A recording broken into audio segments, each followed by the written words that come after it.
తెలంగాణలో రాజకీయాలు ఉత్తరప్రదేశ్, బీహార్ రాష్ట్రాలను మించిపోయాయి. ఇతర పార్టీల నుంచి నేతలు చేర్చుకునేందుకు పార్టీలు పోటీ పడుతున్నాయి. గెలుపు, అధికారమే పరమావధిగా నక్కజిత్తుల ఎత్తులు వేస్తున్నాయి. నామినేషన్ దాఖలు చేసే వరకు ఎవరు ఏ పార్టీ తరపున పోటీ చేస్తున్నారో చెప్పలేని పరిస్థితి నెలకొంది.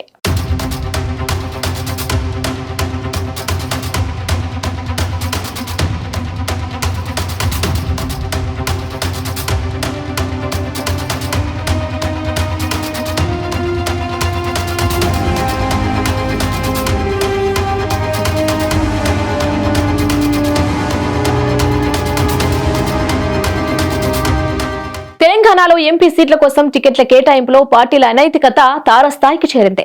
టికెట్ల కోసం జనరల్ స్థానాల్లో పోటీ పడటం సహజం. అందుకు విరుద్ధంగా తెలంగాణలో రిజర్వ్డ్ స్థానాల కోసం నేతలు కండువాలు మార్చుకుంటే పార్టీలు బరితెగించి చేర్చుకుంటున్నాయి. వరంగల్, నాగర్ కర్నూల్ ఎంపీ టికెట్ల అంశం ఇందుకు ఉదాహరణ.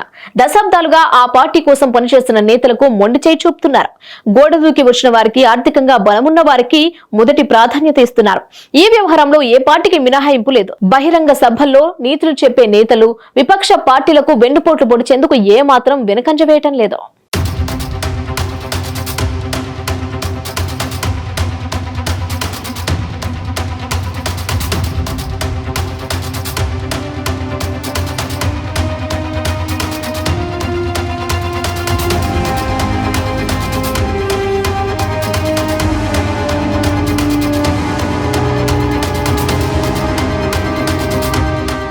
తెలంగాణలో దిగజారుడు రాజకీయాలకు ఆద్యుడు బీఆర్ఎస్ అధినేత కేసీఆర్ అని చెప్పాలి.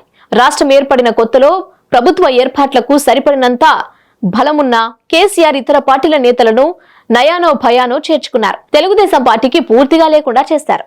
అంతటితో ఆగకుండా కాంగ్రెస్ ను తుడిచిపెట్టే కుట్రలు చేశారు. ఆ రెండు పార్టీల ఉనికిని ప్రశ్నార్థకం చేసే దిశగా అసెంబ్లీ వేదికగానే టీడీపీ, కాంగ్రెస్ శాసనసభ పక్షాలను విలీనం చేసుకున్నారు. ఇప్పుడు అదే రాజకీయాలు కాంగ్రెస్, బీజేపీ చేస్తున్నాయి. సీఎం రేవంత్ రెడ్డి ఒక అడుగు ముందుకు వేసి హెచ్చరిక కూడా జారీ చేశారు. ఈ 100 రోజులు పాలన మీద దృష్టి పెట్టాను, ఇక నా రాజకీయం ఏంటో చూపిస్తా అని ఎమ్మెల్యే దానం నాగేందర్, ఎంపీ రంజిత్ రెడ్డి పార్టీలో చేరిన సందర్భంగా ప్రకటించారు.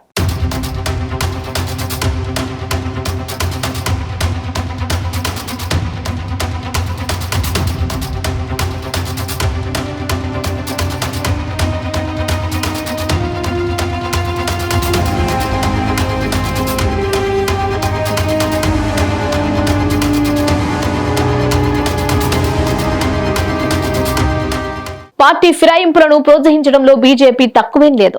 మోడీ పాలన చూడండి అని చెబుతూనే ఇతర పార్టీల నేతలను చేర్చుకుని టికెట్లు ఇస్తున్నారు.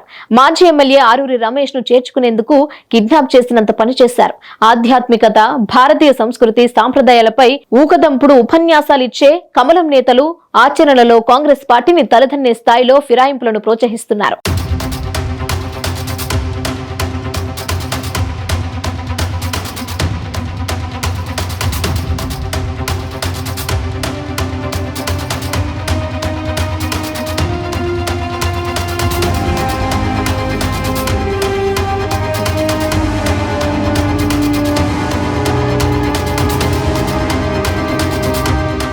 బీజేపీ తరపున ఎంపీ టికెట్లు దక్కించుకున్న వారిలో మెజారిటీగా వలస నేతలే ఉన్నారు. వలస పక్షులను విజయలక్ష్మి వరిస్తుందా లేదా అనేది త్వరలో తేలనుంది.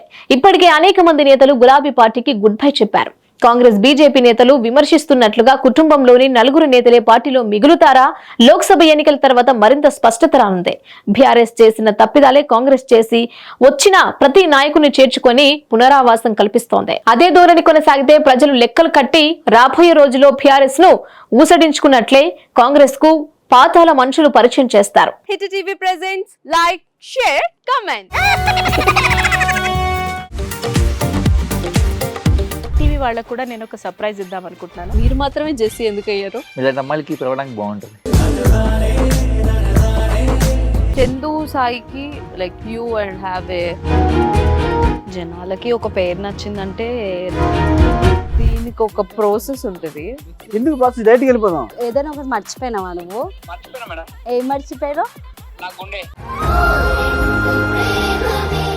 ఏదో ఆ టైంకి మన సుడి బాగుంటే ఎవరన్నా చూపిస్తే రాయగలం కానీ డోర్ టు డోర్ సేల్స్ చేసేవాళ్ళు. శారీ వస్తుంది కదా, శారీలో వెనకాల కట్టుకుని